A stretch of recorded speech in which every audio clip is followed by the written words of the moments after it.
ノスタルジック 2days へようこそ。皆さんおはようございます。スティーブ的視点のスティーブです。今横浜のみなとみらいパシフィコ横浜におります。とっても楽しいイベントに参加させていただいて、おります。初めてなんですが、今回の第10回日本最大級旧車のトレードショーノスタルジック 2daysというイベントなんですね。いやー、本当に現行車とかで面白い車がたくさんあると思うんですが、やっぱり旧車が最高なんですよ。早速本当はね、今年のテーマカーが箱スカですね。スティーブもアメリカから車2台、アメ車の旧車も2台持ってきているので、早速中に入って回ってみましょう。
めちゃくちゃかっこいい FC ですね。ありがとうございます。これもう今もうできてるんですか？もうできて、あとはセッティングですね。セッティングですか？あとナンバーが一応つくので、はい、そういう車両になります。そのナンバーできた時に、首都高なんか一周でも一緒に行けないですかね？そうですね。今度じゃあタイミング合えばよろしくお願いします。いいですねぜ。ひなんか結構運転がものすごい上手だっていうなんかうまいっていうのは噂で聞いたんですけど。ぼちぼちですね。そうですか。一応ガレージ34さん、はい、ガレージ公認車検でお得意のお店なので。そうですか。某有名な32の GTR に35のエンジン乗せた、お店の車の公認もここでやってます。なるほどね、なるほど。じゃあ公認の際は、ガレージ34さんよろしくお願いします。ガレージ34ですね。で車は ERC でよろしくお願いします。またよろしくお願いします。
ピードホルムさんの車はめっちゃくちゃもう気に入りましたね。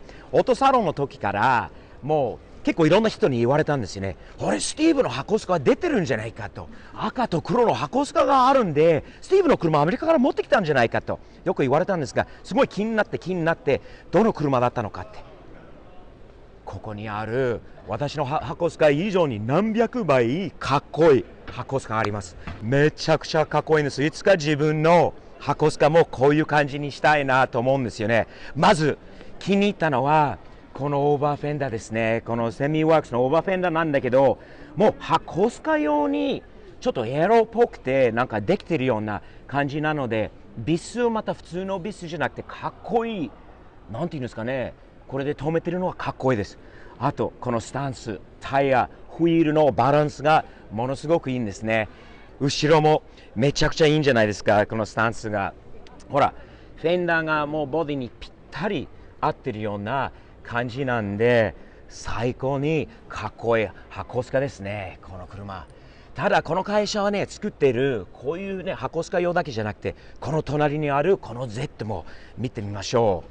あんまりねまだみんなに、1回2回しか紹介してないと思うんですが、オレンジの1971年式の 240Z は私のところにあるんですが、もうバラしたままで全然乗れなくて、いつか完成させたいなと思うんだけど、この Z を見たらやっぱりこの仕様にしたいなと思いますね。かっこいいです。このフェンダーもそう、オーバーフェンダーもそうだし、スタンツもそうだし、ここですよね、車の前がめっちゃかっこいいですね。いやー、このスピードフォルムさんがめっちゃかっこいい車の改造しているんで初めて知りましたが、いや自分の Z はこの仕様にしようかな。いいな、これはもうそれこそ2サムズアップですね。めっちゃかっけー。箱スカはまだそのセミワークスというか、はい、オーバーフェンダーオンリーなんですけど、はい、ゆくゆく、フロントサイドリアっていう、エアロの展開を行っていこうと思ってます。なるほど。それの、先にできたのが、フェアリティ Z です。の Z ですね。ショートノーズ、ロングノーズ、はい、でサイド、リア、はい、オーバーフェンダーっていう、バランスよくなんかできてるっていうか、かっこいいですよ。ありがとうございます。全体、これはロングノーズですか？ロングノーズですね。それがロングノーズですね。かっこいいですよ。この車でもなんか一緒にドライブでも大阪で行きません？いいですか？いいですね、いいです。いいね、行きたいですよ。